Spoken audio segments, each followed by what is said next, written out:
Assalamu alaikum. Бүгін PowerPoint бойынша сабақтарыбызды улантабыз. Біздің телефондан PowerPoint значогын басып кіребіз. Басып келгенде бірінші беттен біз ушул жерде біздің мурунку иштеген презентациябыз ушул жерде туруп калат. Андан біз жаңыны түзүш үчүн плюс белгисин басабыз. Ол жерде бізде плюс белгиси турат. Кызыл менен көрсөтөт. Ушуну басабыз плюс белгисин. Плюс белгисин бастык, андан кийин ушул жерден биз бул пустая презентация деген жерди тандайбыз. Ушуну басып кирдик, андан бул жерден нет спасибо дегенди басып коебуз. Андан кийин бизде ушул PowerPoint программасынын иштөөчү талаасы көрүнүп турат. Заголовка слайда, андан кийин подзаголовка дейт. Ушул жерге биз тексттерди теребиз. Мисалы үчүн ушуну 2 жолу бассак, ошол жерге киребиз. Анан биз жазсак болот. Бул жерден презентация түзү дейбиз.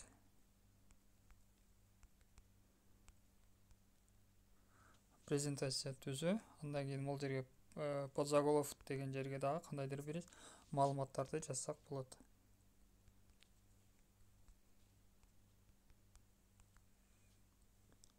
Маалыматтарды жазып бүттүк. Эми жазып бүткөндөн кийин бул биз тексттерди кандай кылып жылдырабыз. Мисалы үчүн ушул тексттин үстүнө баса турган болсок, бизде мындай төрүштөк пайда болот да. Андан биз ушуну басып кармап туруп каалаган жерге жылдыра беребиз. Буну чоңойтсак да, кичинертсек да болот да. Себептен бул сызыктын жанында тоголоктор бар. Ушуну басып туруп биз кичинерте алабыз же кайра чоңойто алабыз да. Ушинтип басып чоңойто беребиз. Анан бул тексттин үстүнө басып туруп, бул тексттерди биз каалаган жака жылдырабыз. Үчүн бул жерден жылдырыш керек боло турган болсо, жерге жылдырабыз. Андан кийин ушул тексттердин түсүн, размерин чоңойтуп, кичинертип башка түс бериш үчүн бул жерде бизде белги турат да. Ушуну басабыз. Ушуну бастык. Баскандан кийин бул жерден биз тексттер менен иштей алабыз. Мисалы үчүн азыр PowerPoint дегенди биз жирный кылабыз, курсивный кылабыз, анан подчеркнутый түгүн сызабыз, анан АБ сызык деп турат. Ушуну баса турган болсок, биз мол текстти көрүп турасыңар, сызып койдук. Ушундай болот. Эгерде керек эмес болсо, кайра ушуларды басып кое турган болсок, ушул нерселер өчөт. Анан шрифт цвета деп турат. Бул жерде. Ушуну басып биз ушунун мол жерин баса турган болсок, бизде түстөр чыгат да. Түстө ушуну бастык. Басканда мол жерден түстөр чыкты. Анан биз өзүбүз каалаган түскө бой алабыз. Бассак мол жерден биз түсү өзгөрөт да. Анан бул жерде биз тексттин размерин менен чоңойтабыз. Ушуну басам, басканда мол жерден цифралар чыгат. Ушул цифраларга коелат. Азыр 24 турат. Анан 60 кылып койсок болот мол жерден. 60 кылсак чоңойду. Андан кийин биз калибри деп турат. Ушуну баса турган болсок, бизге шрифттин аттары чыгат да. Ушуну бастык, мол жерден шрифттин аттары. Көбүнчө документтер Times New Roman'да чыгат да. Ошону мол жерден түгүнөн караштырып кое алабыз.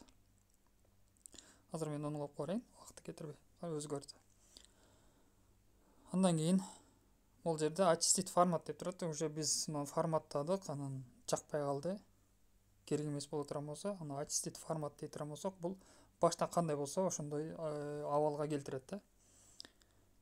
Андан кийин бул жерде маркери, нумерация дегендер бар. Эгерде бизге бул жерде кандайдыр бир тизмени жазышыбыз керек боло турган болсо, мисалы үчүн окуучулардын тизмесин жазышыбыз керек да.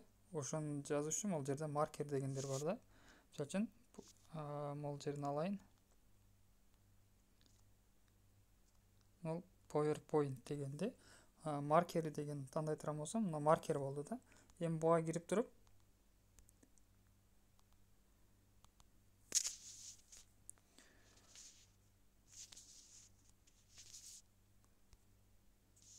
буга кирип туруп Enter'ди баса турган болсом, кийинкисине дагы маркер коюп берди да. Бул жерден Access дедим, андан Enter'ди бассам, кайра үчүнчүсү чыгат да бул жерден.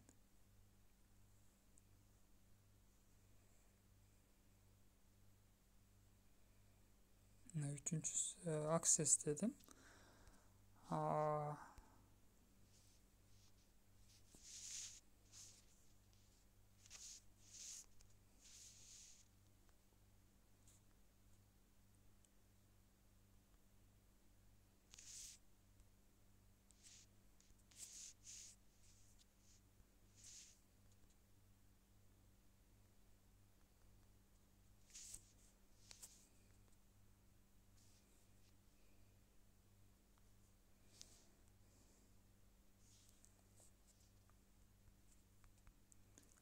word деп жаздым. Эми ушул жерден биз бул жерден азыр бизде точка турат. Эми бул жерде 1-2 кылып коюсак да болот да. Себептен бизде бул жерде ушундай форматы бар.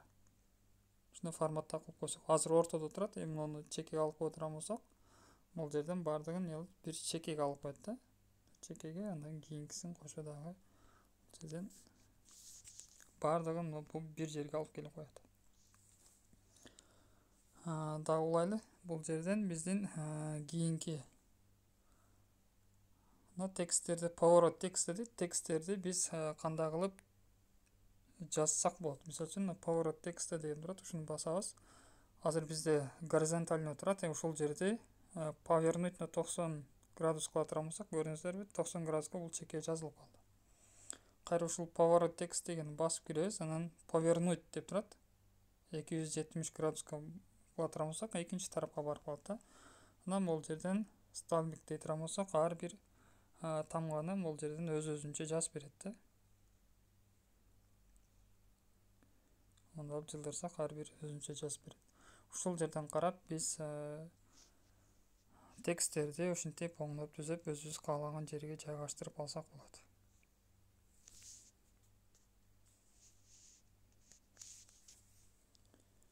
Анан эгерде биз азыр бизде бир эле слайд бар да, бир эле бет бар дейт да. Бул жерде бир эле бет бар. Мисалы үчүн азыр бул жерде бирөө турат да.